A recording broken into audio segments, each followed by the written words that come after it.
Padre amado, venimos delante de ti para considerar y tener presente esta otra lección, la lección número 17 de los libros históricos que vamos a ver el día de hoy en este video tutorial, el libro de Esdras. Queremos pedirte, Señor, que tú nos ayudes a comprender más tu palabra. En el nombre de Jesús, amén. Lección número 17 que tiene que ver con el libro de Esdras. El libro de Esdras lo vamos a ver de manera general, así panorámica, y vamos a comenzar diciendo que el autor del libro de Esdras es el mismo autor del mismo nombre que es Esdras.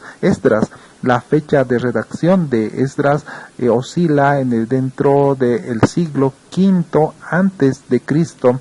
Esto ya pues tiene que ver que el libro con el regreso de los desterrados que se encontraban en Babilonia viviendo para que fueran a Jerusalén. Recordemos que Ciro había dado un decreto dando permiso que los judíos volvieran a Jerusalén para reedificar la casa de Jehová, y dice que se habían organizado para retornar a Jerusalén, porque tampoco fue que retornaron así todos sin ninguna organización, porque recordemos que Dios es un Dios de orden, y dice que se había preparado para que se levantaran los jefes de las casas de las casas paternas de Judá y de Benjamín, pero no solamente los jefes de estas casas paternas, sino también los sacerdotes y levitas para que fueran a Jerusalén y reedificaran la casa de Jehová.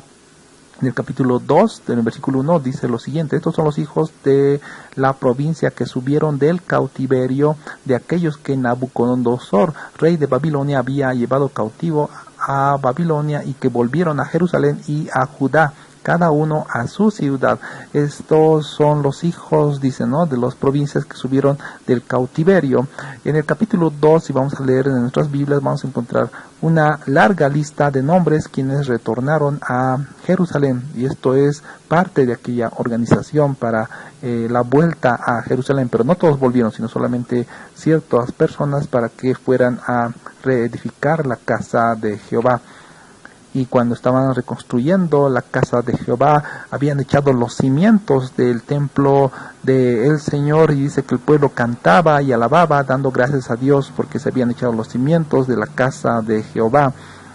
Dentro de aquella reconstrucción dice que los enemigos de Israel habían escuchado que estaban reedificando la casa de Dios, por lo que habían hecho cesar la obra de la reedificación de la casa de Dios. Por lo tanto, la obra había parado, se había detenido la obra de la reedificación del templo judío. Sin embargo, se habían levantado para aquel entonces dos profetas que fueron Ageo y Zacarías, y este Ageo y Zacarías habían profetizado a los judíos y animado para que volvieran a reedificar la casa de Dios que había sido parada por los enemigos de los judíos. Por esa razón dice, ¿no?, entonces se levantaron Zorobabel, hijo de Salatiel, y Jesúa, hijo de Josadac, y comenzaron a reedificar la casa de Dios.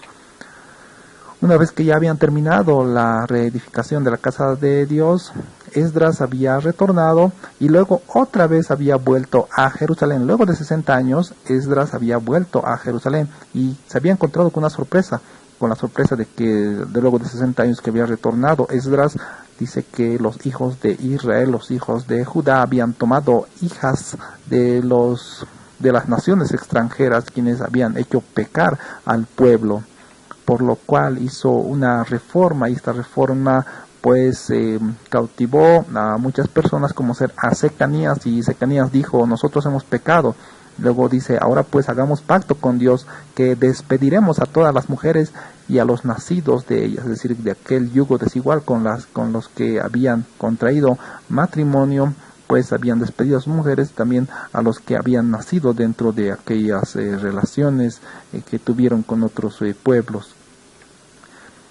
Como resumen, podemos decir que dentro del libro de Esdras hemos visto el primer regreso de los desterrados a Jerusalén, y el propósito por el cual retornaron en este primer regreso fue la reconstrucción del templo.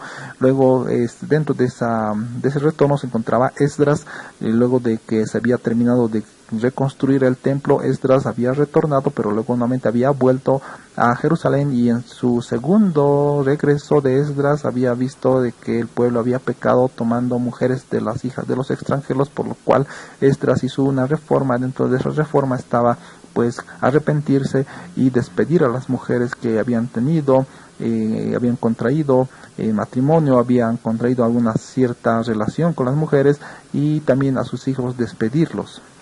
En resumen, ¿qué podemos decir? Bueno, en síntesis, ¿qué podemos decir sobre el libro de Esdras, de lo que hemos visto el día de hoy? Que los judíos habían vuelto a Jerusalén con el objeto de reedificar la casa de Jehová. Luego Esdras se fue y volvió aproximadamente luego de 60 años después, y el pueblo había pecado tomando mujeres extranjeras e hizo una reforma Esdras. Padre amado, gracias te damos por este libro de Esdras, que hemos aprendido acerca de cómo tú, Señor, estuviste con tu pueblo y los ayudaste en tiempos difíciles de sus enemigos, y de cómo, Señor amado, el pueblo nuevamente pecó, y Señor, tenemos que estar alertas frente al pecado para que no cometamos, Señor, lo que pasó en aquel entonces, no solamente en el aspecto, Señor, de el yugo desigual, sino alertas en cualquier asunto de la vida. En el nombre de Jesús te damos gracias. Amén.